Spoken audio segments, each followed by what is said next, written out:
As Europeans made their way from the cold stone of their northern castles into the glorious Muslim cities of southern Spain, they couldn't help but be impressed. In the green hills above Granada was a palace of startling elegance, a shining example of the richness and sophistication Islam brought to medieval Europe. It is called the Alhambra. The Alhambra is perhaps the most famous example of Islamic architecture to most Westerners. It is the best remaining example of what a medieval Muslim palace would have looked like.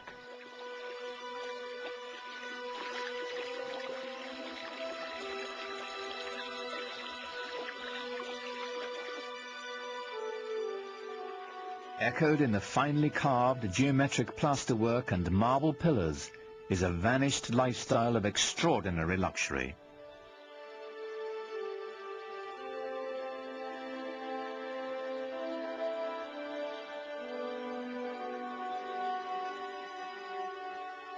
The Alhambra reveals the pinnacle of Islamic culture and urbanity. The beauty of the Alhambra is not so much in the individual details. No, it's more the combination of everything. That is, this wonderful sort of orchestrated interplay of different textures and surfaces, of light and space and water playing inside and outside of buildings.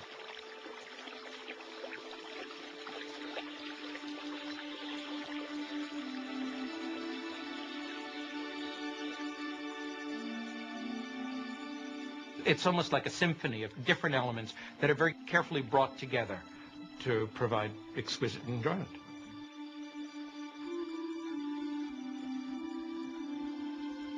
Here, the Muslim elite relished the good life.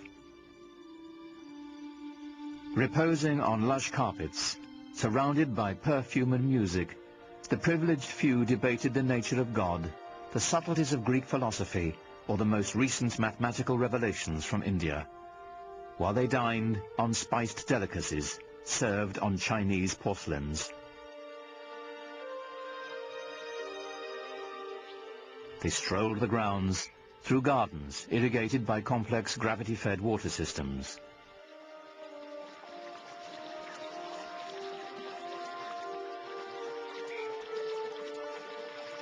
How far Muhammad's followers had come from the life of desert nomads. How distant they felt from the rest of the European continent they now shared. Christian Europe, due north, was struggling on through the Dark Ages.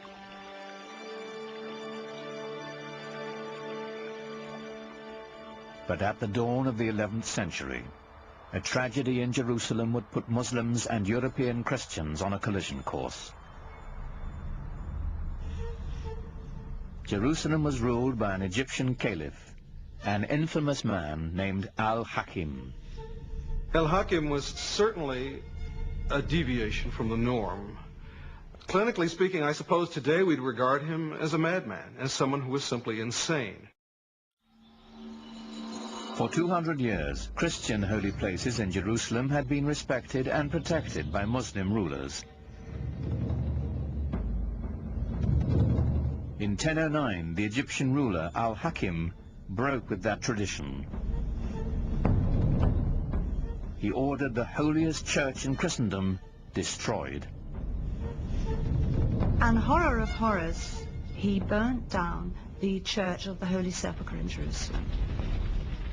Now, nobody knows quite why he did it, and you can have your own theories about it, but the fact of the matter was that that sent shivers of terror and anxiety through Christendom. In a way, of course, Al-Hakim was the one exception that proved the rule for Christians that Christians had been speaking of for centuries, of Muslims as intolerant, mad, slavering heretics who simply could not be expected to abide by the rules of civilized human beings.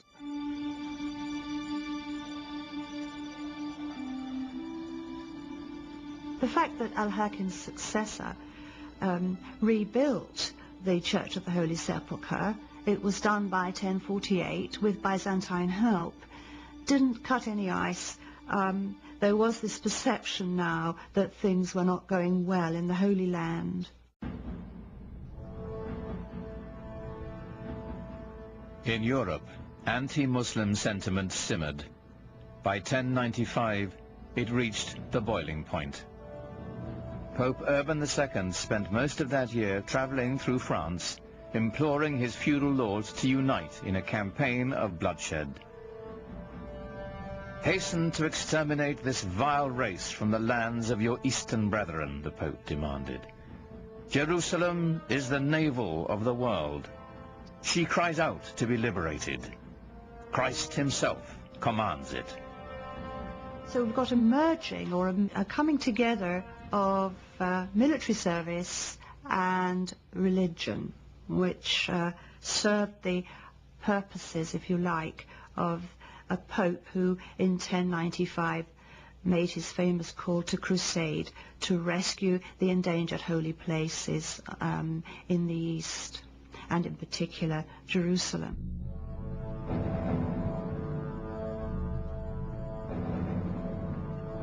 In 1097, Muslim shepherds in Syria caught their first glimpse of a sight that would soon strike terror throughout the Holy Land. When the Crusaders struck, by sheer chance, the Arab Empire was at its most vulnerable, broken into feuding kingdoms and petty dynasties. They couldn't have chosen a better moment, because the Muslim world was in a very fragmented state. The great rulers of the time had died, and into that power vacuum there came this most unexpected enemy, the Crusaders from Western Europe.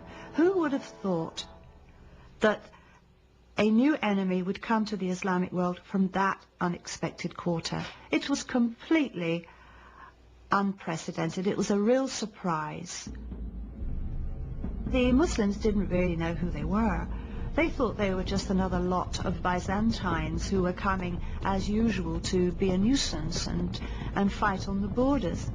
They had no idea that there was this extraordinary surge of religious fervor and fanaticism coming from Western Europe, and that the aim of this group was Jerusalem.